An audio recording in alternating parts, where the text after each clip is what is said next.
When car shopping in the market and you're looking for a car that's not only good looking but also very capable, the Defender has to be on your radar. For an off-roader of its class, it has multiple off-road capability, air ride suspension as an option, you can also do coils, and you have 3 different lengths to choose from a third row to the mid 110 and then 90 that we have here. The Defender is likely to have all the specs and features that you need for your preference. But in this video, I'm going to go ahead and show you all the hidden features that the Defender has in general. So if you currently own one or are in the market for one, here are some things that definitely do stand out. Let's get started.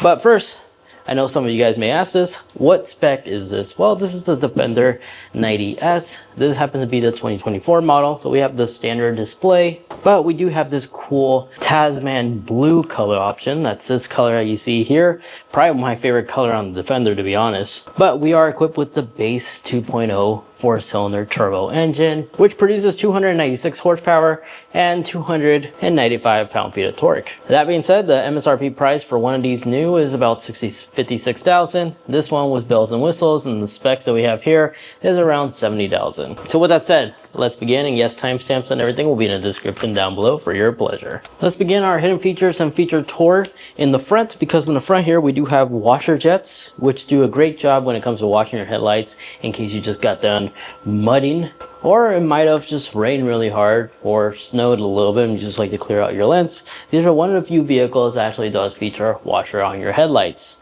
and these headlights do feature auto high beams, of course. But real quick, I like to talk about up here on the hood. You see above here you do have this unique trim piece design that looks like racing stripes, like decals and such, but to my surprise, they can actually serve a lot of function. You see, not only is this nice grip texture is here available in case you gotta stand on your car and not risk scraping your paint. I guess you could just put your foot here, but mainly due to the fact that these vents are actually functional. This opening right here actually does allow hot air to rise up after like a long drive. You can kind of feel it too when you put your hand over it. Now, the Defender still uses a traditional key fob to have access to your car. So unfortunately, this means there's no like ability to like pair your smartphone to be the primary key or a secondary key to have access to your vehicle to like drive off with it. It's not like Tesla or BMW or Rivian that has this ability, unfortunately. Even Kia nowadays has this. So the traditional key fob is what you get, but even the key fob itself has some unique functions. You see, if you are an overlander and you lock your vehicle and now you're on top because you have your little tent up here, even though the key is like literally right next to the door, but the fact that it's on top, I am unable to unlock the vehicle. So that's a cool little feature right there, which allows you to sleep on top of your vehicle, and nobody will have access to your car unless the key is on the side of the vehicle. So that's pretty cool. Additionally, if we go in our car and turn on the hazards, and then now with the hazards enabled, if we lock the vehicle and then unlock, and then we press and hold the headlight button as well as the lock button at the same time, the vehicle will slowly start rising. This is good to know in case you're in a situation where your vehicle is stuck, you have to have access to your recovery hook or something like that, or you're trying to do last minute maintenance. You can just do that to raise and lower the vehicle, because by repeating the process by hitting the unlock button, you can raise the back up higher, giving you more ground clearance as well as the cargo area. But if you need to lower it, just repeat the headlight and the lock button, and you'll have the ability to lower the car. That's a cool little trick right there. And personally, I have yet found another vehicle that has a similar feature like this. It's just interesting that you have to have the hazards enabled. Oh yeah, and then you also have projector lighting on the floor whenever the door is open, which I think is kind of cool. It's a pretty high resolution image, surprisingly. Additionally, another cool thing about the key fob is the wireless signal that all key fobs typically like produce to allow the vehicle to know that you're nearby. You can disable that to give you a better security peace of mind. And to do this, here's a little short video I made a while ago. A way to disable this, we have to go inside the car. So you gotta turn on the car, and then turn off the car, and then tap the headlight button 3 times and 1 on lock. And then your hazard will go off, as it just did. So now, if I go up to the car and try unlocking it, it doesn't do anything. It just gives me feedback that somebody's trying to break in my car using my key fob. And you're not locked out because you just simply unlock it and it will unlock it. But to restore this, you need to repeat the process. Enable this, you need to make sure your door is open, repeat the process, turn on the engine and turn it back off, hit the flash 3 times and then lock. And then now it should work. So let's see. Yep. Open, it locks and also unlocks, and that's how you enable this. Aside from taking premium fuel, this car actually have achieved 20 miles per gallon. But let's go ahead and step in the back and talk about the cargo area and its quirky features as well as hidden features you may have missed. So opening the rear, it's basically a full door. I love these type of door entrance because it gives you so much space for like Costco hauls, you know. But back here you do have a little hidden compartment which you could undo to give you access to like a hazard triangle. You can find out by just simply twisting and you'll see if your vehicle has it or not. And you also have additional storage here as well. And I believe you could disable this in case you need to manually open it from the back because that is a digital door handle to open this. But back here you do have the ability to raise and lower the trunk cargo area if you need to. Make like cargo hauling easy. And then even though we do have the 90 trim, there is a center pass through. If you just need to lower this seat, you can, or you can lower all, which gives you even more cargo space if needed. Unfortunately, these seats do not fold flush. That's a big con in my opinion, but you do have a hidden storage compartment right here, a 12-volt outlet here on the side, and a household outlet over here on the other side. Very similar to like other Defenders, but just like most modern day pickup trucks, there actually is a little grooves right here where you can put your foot here if you need to have access to the top portion of your vehicle. Now this isn't a feature or anything like that. I just like to talk about this because even though we do have a tow hitch right here, this is a 4-cylinder. Somehow this vehicle is rated to tow up to 5,000 or 7,500 pounds. I have the correct number there, but to be honest, it feels like this vehicle is already under power. I would not recommend towing if needed. Anything over 3,500 at least.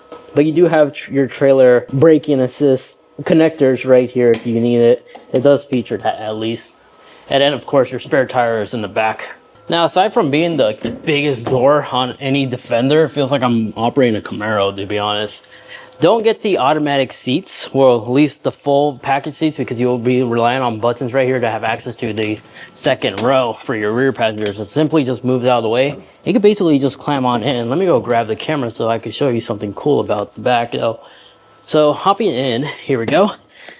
And your cup holder is located there on the floor, both sides. You also have your center armrest, of course. And just, I actually have a lot of space back here. I'm actually quite surprised. I have a lot of headspace. If I flip the glass roof, the panoramic glass roof, sunroof, it does open only on that side, does actually hit the back portion. And you have this amazing view of side windows as well as those iconic Safari windows the Defenders have. But this is the thing I wanted to show you. Yeah, you have your AC controls as well as your air vents.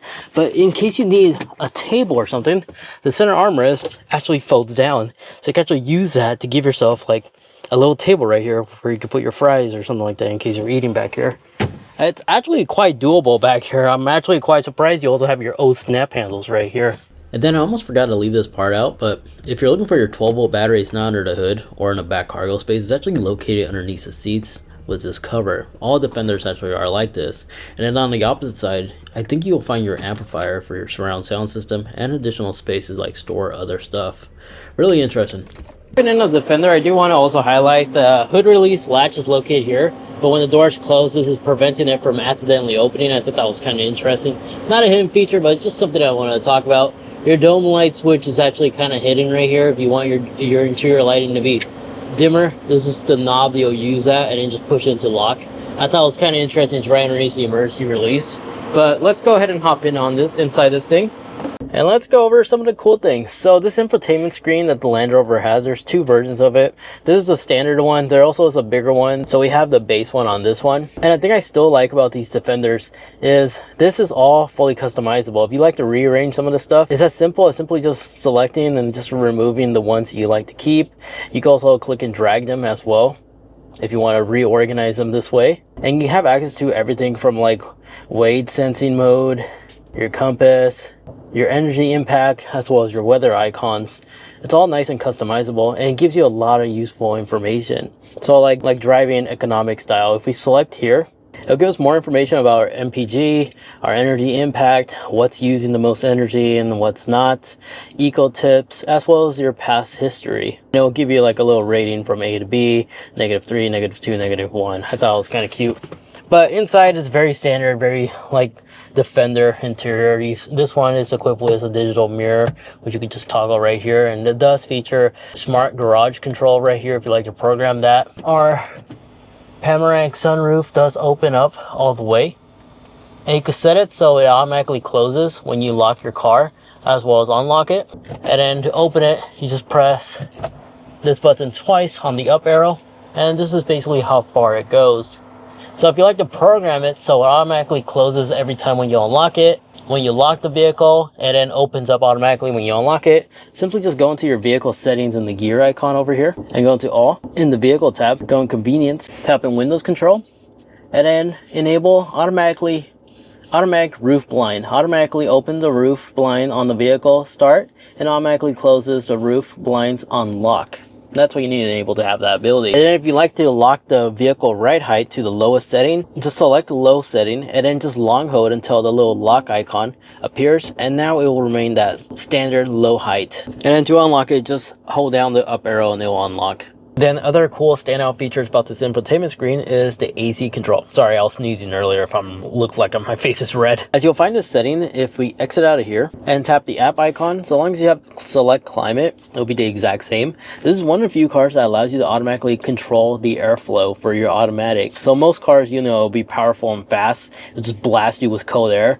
You can select balance, which will do like a nice balanced tone to cool down or heat up the interior, but then there also is soft and quiet, which will lower basically the roughness that your AC will kick on to cool down the interior. So this is one of the few cars that actually gives you this ability to select between 3 different levels for your auto. But in terms of everything else, you do have air quality control. You can monitor the quality control from the exterior as well as the interior, the CO2 emissions, and purification, as well as more additional information about that. That's kind of cool. In this third armrest, again, you just push to put it into tabletop. There is a refrigerator option you can select from. The refrigerator is really awesome. It really does work. Almost works like a freezer, as there's 2 levels. I tried it in the past. It was absolutely amazing, but this is pretty deep even by itself. I have my AirPods in here. That's pretty nice. There's a wireless charger here, but the wireless charger kind of overheats your phone and take away charge. Unfortunately, it's not that great.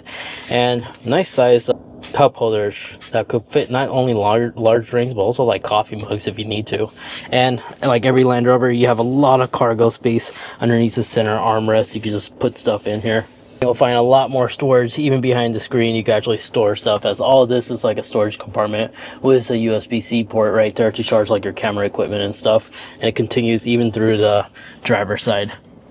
When it comes down to customization, there is a favorite button over here, this diamond one. If you long hold and continue long holding, this center screen will pop up with your selections of other things you could program that button to do. So a short press, you could allow it to activate Alexa, launch an app, play or pause your media, phone, seat settings, or change sources. And long hold, you could do the exact same thing. You could pre-program it to do other things like mute your media and such. So a little bit of customization right there. I took the liberty to program it so long hold will activate my 360 camera. And the beauty about the 360 camera on all Defenders is there's multiple viewpoints from here. So if you don't have a spotter while you're off-roading, you could totally utilize this, and you can also lock your front and rear your locking diff as well as your rear diff, I meant to say, from the screen right here if you absolutely have to. But even on-road mode, if I move the vehicle, let's say for example we go into the off-road view, towing view, underneath the car, if I start moving around, your vehicle will actually fade away and actually will allow you to see underneath the car. So if you're parking, you can see if you're in the line or on the line right here. That's pretty awesome. Not a lot of cars have that ability. And as silly it may sound, these 2 buttons are your mirror control switches, right? If you press both of them at the same time, it will automatically fold in your mirrors. You'll be surprised how many people Google search that. And the cool thing is about this vehicle is your front windshield is heated, because if you look closely on the windshield, there's like these very small lines right there Those wires are basically for your heated windshields. And yeah, it continues all the way across the windshield as well, from the right to the left side. Although it may be difficult for the camera to pick up, it's right there. You kind of see that. However, if you're somebody who's taller, notice how the seatbelt like aligned up to my shoulders. But if you're like 6 foot, your seatbelt may be like down here. And something I nearly forgot to mention is right underneath the steering wheel. If you have an automatic or one of these electronic steering wheel adjuster, if you toggle this to the auto position, this will activate easy entry. You don't have to do it in the vehicle settings. So now whenever you turn off the car, take off your seatbelt, open the door, the steering wheel actually will move up into like that easy entry position. And then once you put your vehicle in drive, it'll go back down to the setting that you last left it. And there we have it. Those are all the cool things you need to know about the Defender in general. Let me know in the comment section which one of these was your personal favorite. And if there's a hidden feature you might have missed, feel free to comment down below for the rest of us. Anyways, thank you so much for watching. But before you click off, if you'd like to watch more, here's that video about the 110. And then down below there is the 130 size. If you want a more in-depth review of what I think about those two trim pieces for the Defender, click on these two videos right there. Thank you so much for watching.